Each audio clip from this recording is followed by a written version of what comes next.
a faraway kingdom where the air was pure and the fields rippled like gold beneath the summer sun, there lived a young princess of remarkable grace and gentleness.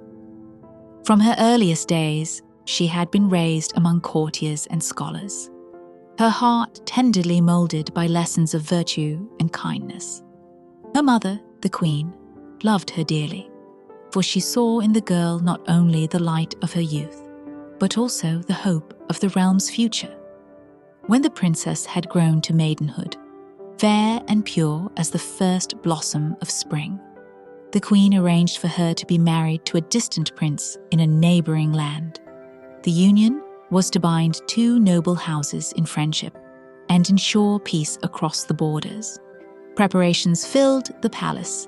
Chests were packed with silks, jewels, and treasures fit for a royal bride. Yet, amidst the bustle of servants and ceremony, the queen's heart grew heavy, for she knew that once her daughter departed, she might never look upon her beloved child again. So, before the day of parting arrived, the queen summoned her daughter to her chamber, not to offer jewels or gold, but to give something far more precious. From her private treasury, she took a small handkerchief embroidered with 3 drops of her own blood. She folded it tenderly and placed it in the maiden's hand, telling her that as long as she kept it close, her mother's love and protection would never fade. Then she blessed her child and watched her mount the snow-white horse that was to bear her on the long road to her new home. The princess set out with a single maidservant, chosen to attend her, and a horse named Falada, known throughout the kingdom for his strength and intelligence. The path wound through valleys and forests, beside rivers and fields, far beyond the sight of her mother's towers. For many days they travelled beneath the open sky, and the princess, though weary, bore herself with quiet dignity, her thoughts filled with dreams of her future husband and her mother's last embrace. But the maid who rode beside her was not faithful of heart. She was proud, cunning, and filled with envy at the sight of her mistress's beauty and gentle spirit. As the journey grew long and the days wore on, the princess, unaccustomed to hardship, grew thirsty and faint beneath the blazing sun. She turned to her maid for aid, asking her to fetch water from a stream they passed. But the maid, hardened by jealousy, refused. So the princess dismounted and knelt by the water herself. As she bent to drink, the little handkerchief slipped from her bosom and was swept away by the current. She did not notice at first, but the moment it vanished, a strange stillness fell upon the air, and she felt her strength and courage ebb, as if something invisible had been taken from her. The maid's eyes glittered, for she knew the charm was gone. In that moment, wickedness took root. She declared that she would no longer serve her mistress as a maid, but that the princess must serve her instead. The true princess, gentle and unworldly, trembled at the maid's fierce eyes and cruel tone. Fear overcame her pride. She yielded her fine garments, her jewels, and even her horse, and clothed herself in the rough dress of a servant.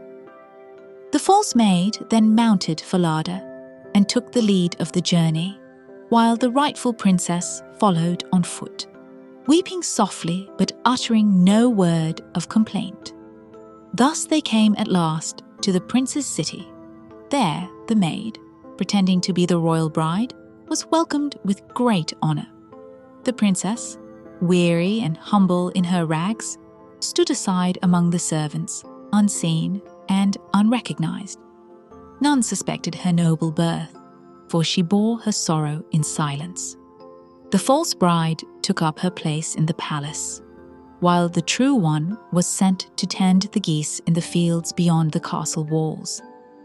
Falada, the faithful horse, who knew his mistress's heart, would have revealed the truth had he been able. But the false bride feared his loyalty. She went to the prince and begged that the horse be slain, saying he had grown wild and dangerous. The prince, knowing no reason to refuse his bride's request, gave the order, and the noble creature was put to death. When the princess heard this, her heart nearly broke. Yet she went to the knacker, who was to remove the horse's remains, and begged that he hang the head of Falada beneath the great dark arch through which she passed daily with her flock of geese. The man, moved by her sorrowful beauty, did as she asked.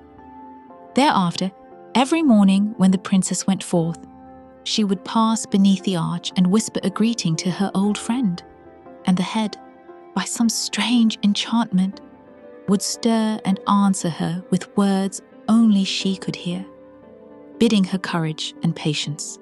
So passed the days. Each morning she drove the geese out to graze in the fields beyond the city, beside a quiet stream that wound through meadows of tall grass and wild flowers. The other goose herd was a boy named Conrad, merry and bold, who could not understand why the strange, silent maiden, with her delicate hands and sorrowful eyes, should choose to herd geese. But she gave him no answer, and though he often sought to tease or play, she remained as gentle and distant as the moon above their fields. The wind loved to toy with her golden hair, bright as sunlight upon water, and whenever she loosed it to comb, it flowed around her like a river of light. Conrad would marvel at it, for he had never seen such beauty, and often tried to snatch a strand for himself. But each time he drew near, she would lift her hands and whisper something to the breeze, and instantly the wind would rise, whirling about him and driving his cap far across the meadow until he had to chase it down, while she stood laughing softly to herself, her sadness momentarily eased. Though the life of a goose girl was humble, she bore her burden with quiet grace. The villagers grew fond of her gentle ways, calling her the silent maiden of the meadows. Yet within her heart, the memory of her mother's kingdom, of her loyal horse, and of her lost station lay heavy as winter frost. She never spoke of her sorrow, nor revealed her true name, for she knew the maid who had betrayed her was powerful now, and that the prince himself believed the impostor to be his destined bride. Still, there were moments when the truth glimmered faintly through her silence. For in the evenings, when the geese were penned and the sky burned crimson with sunset, she would wander alone beside the stream, watching her reflection in the water and whispering to it as if to a friend. Those who saw her from afar would shake their heads and say she was under a spell, for she seemed half lost between the world of mortals and that of dreams. Meanwhile, within the palace, the false bride lived in fear. Though she wore the crown and dined at the prince's side, her heart was never at ease. She feared discovery at every turn. Sometimes, when the wind howled in the courtyards, she imagined it carried the sound of Falada's voice, or the whisper of the true princess's name. She began to avoid mirrors and dark corridors, for she felt unseen eyes upon her, and guilt weighed on her like a shadow that would not lift.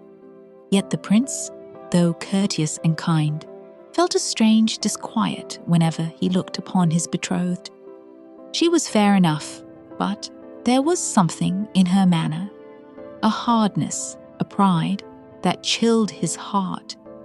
He could not say why, but he often found his thoughts straying to the quiet goose girl who tended the flocks beyond the city. Her face haunted him in ways he could not explain, for her eyes, though filled with sorrow, held a light of truth that stirred his spirit. One morning, he passed through the gate beneath which Falada's head hung, and thought he heard a faint murmur, like a whisper carried on the wind. But when he looked up, there was nothing but the sun, glinting on bone and stone. Troubled, he continued on his way. Yet from that day, he began to watch the meadows more closely. He would ride out to hunt or walk by the fields, and there he would see the goose girl, moving among her flock, her motions calm and graceful, her hair shining in the light. Often, when the wind rose suddenly, he saw the boy Conrad's hat flying through the air and heard her laugh, a sound pure and bright as the bells of spring.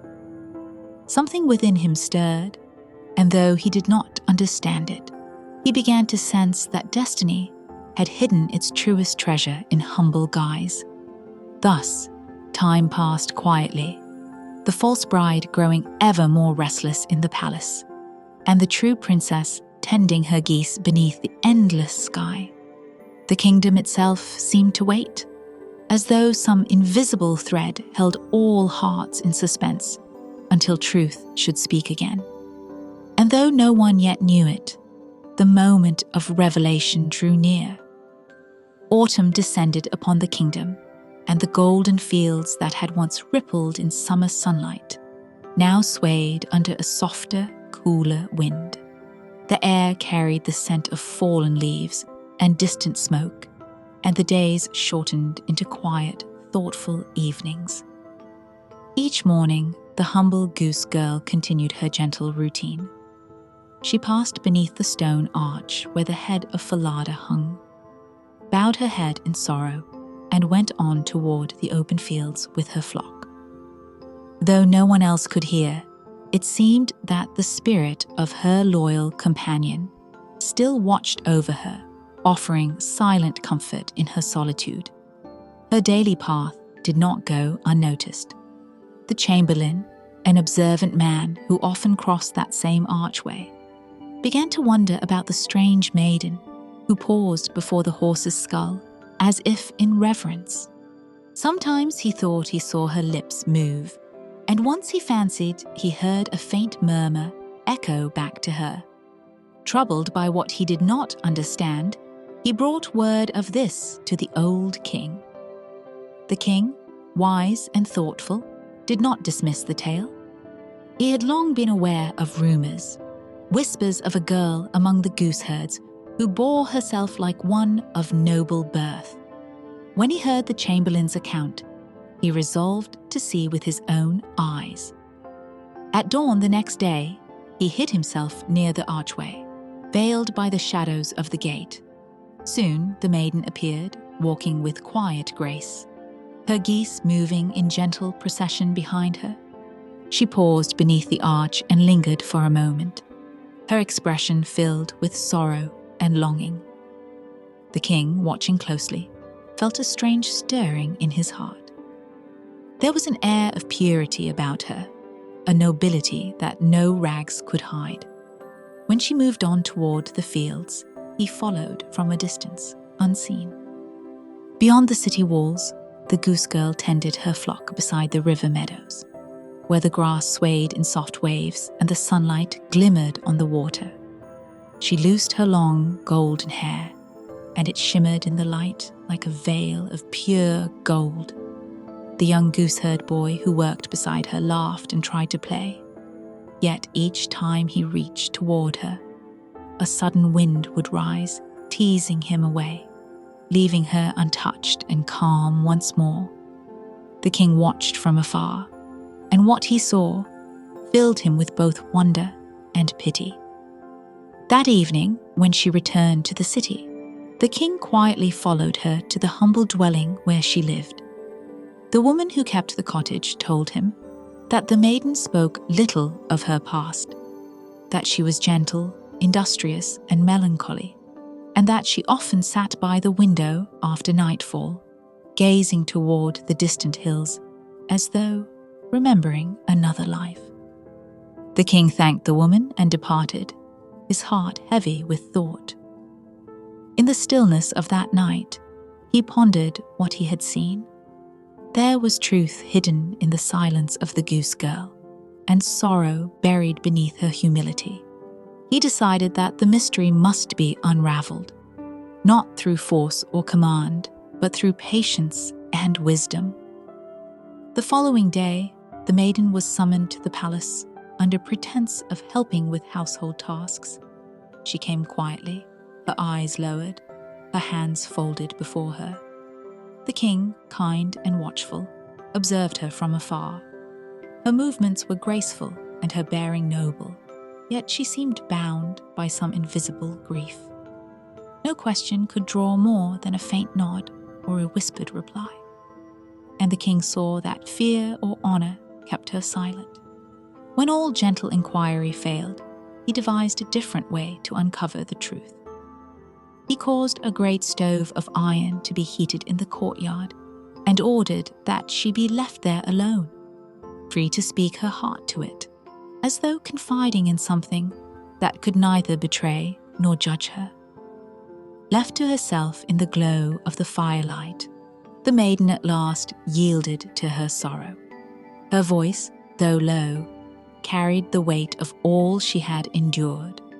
She told of her long journey from her mother's kingdom, of her faithful horse and her cruel maid, of treachery, of loss, and of the long, bitter days of servitude spent among the geese. Her confession was spoken not to seek pity, but because her soul could no longer bear the silence. Unbeknown to her, the king had remained near, hidden from sight, listening. Every word struck his heart with equal measure of grief and awe. When her tale was ended, he no longer doubted who she truly was. The deception that had been wrought against her was laid bare in all its cruelty. He brought forth the true princess from her place of hiding and clothed her in garments of gold and white. When she was arrayed as befit her birth, her beauty shone with such radiance that even those who had known her before might have thought her touched by divine light. The king looked upon her with deep affection and sorrow, for she had endured much and spoken little.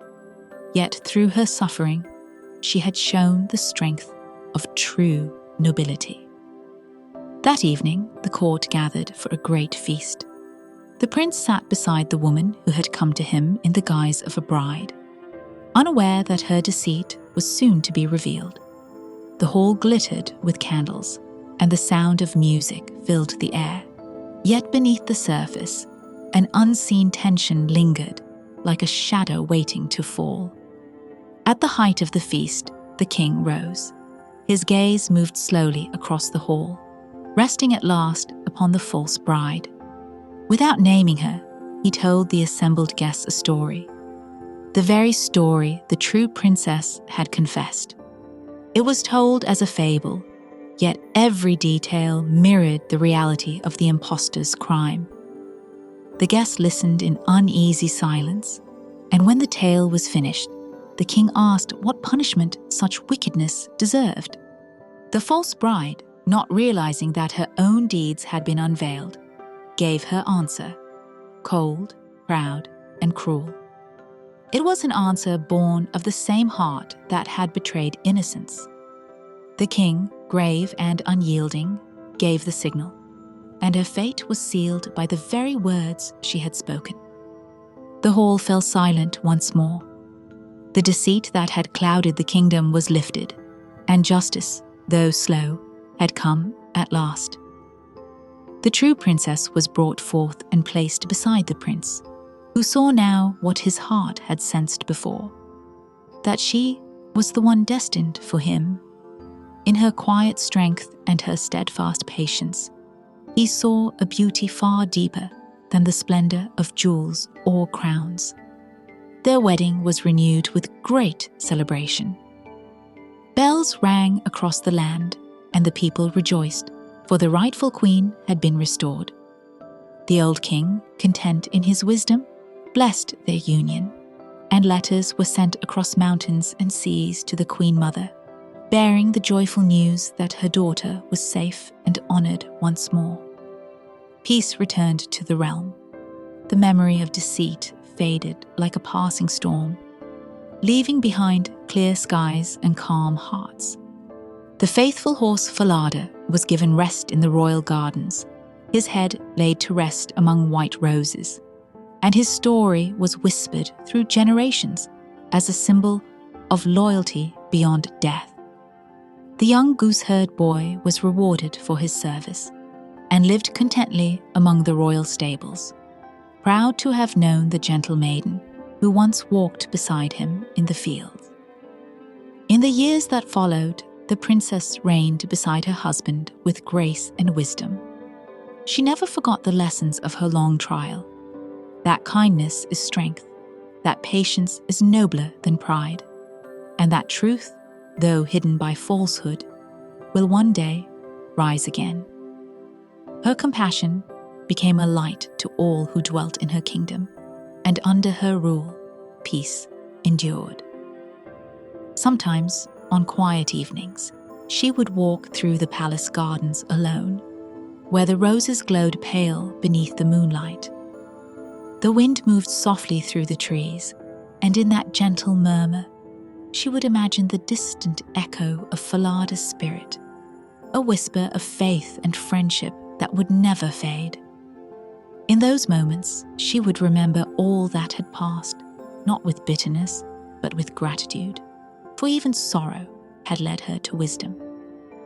Thus ended the tale of the Goose Girl, a story of innocence tested by treachery, of truth revealed through patience, and of justice that comes in its own time.